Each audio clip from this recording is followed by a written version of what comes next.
On May 22nd, 2024, Peter Zeihan released a video entitled, "Why Coal Dropped from the U.S. Energy Mix."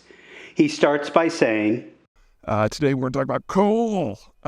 Coal has been the primary fuel of industrialization since industrialization started 150, 200 years ago.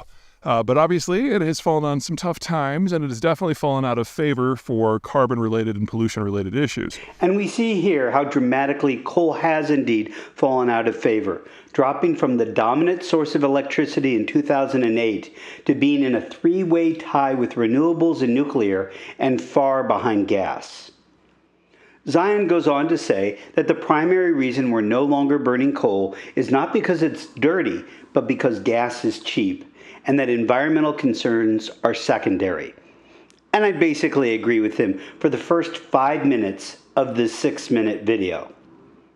But in the last minute he says, if there is a future for American coal, it's not going to be in America.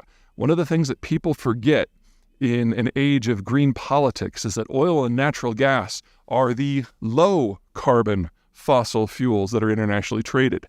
And if you break down globalization, the ability of large portions of the world to source those two fuels withers. And in that sort of environment, people will be clamoring for whatever sort of fuel they can get.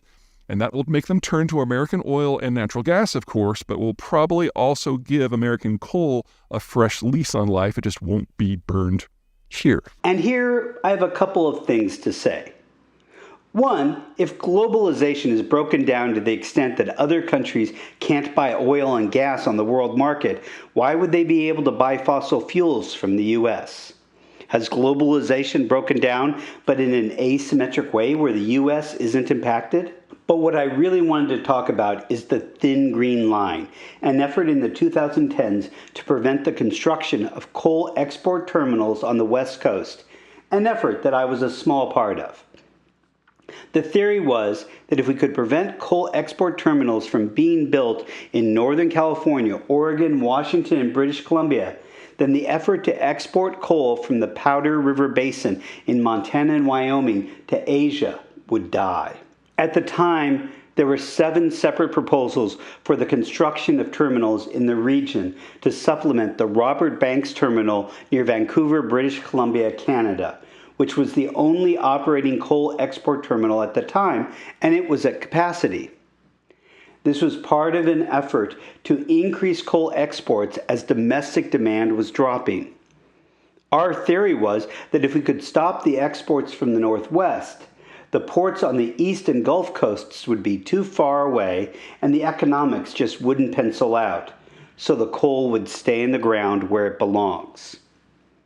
For these terminals to be built, they would need both a federal permit from the Army Corps and a state permit.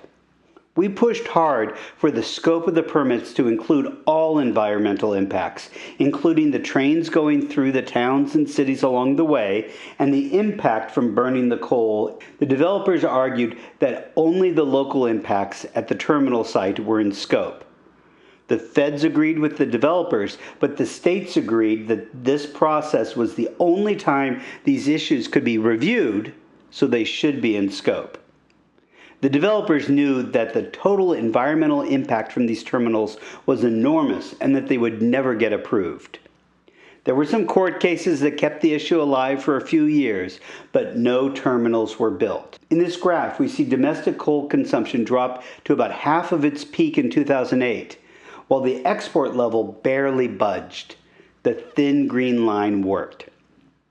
And since worldwide coal consumption has been flat for the last dozen years, there's not a lot of demand for our coal anyway. Peter Zeihan's implication that the coal not being burned in the U.S. may be burned elsewhere has not been happening and is very unlikely to happen in the future, especially a future where globalization breaks down.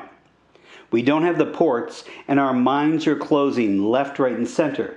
So even if there was a market, we wouldn't be equipped to serve it. If you've learned anything, please like and subscribe, and share with anyone you know who thinks we should be burning more coal.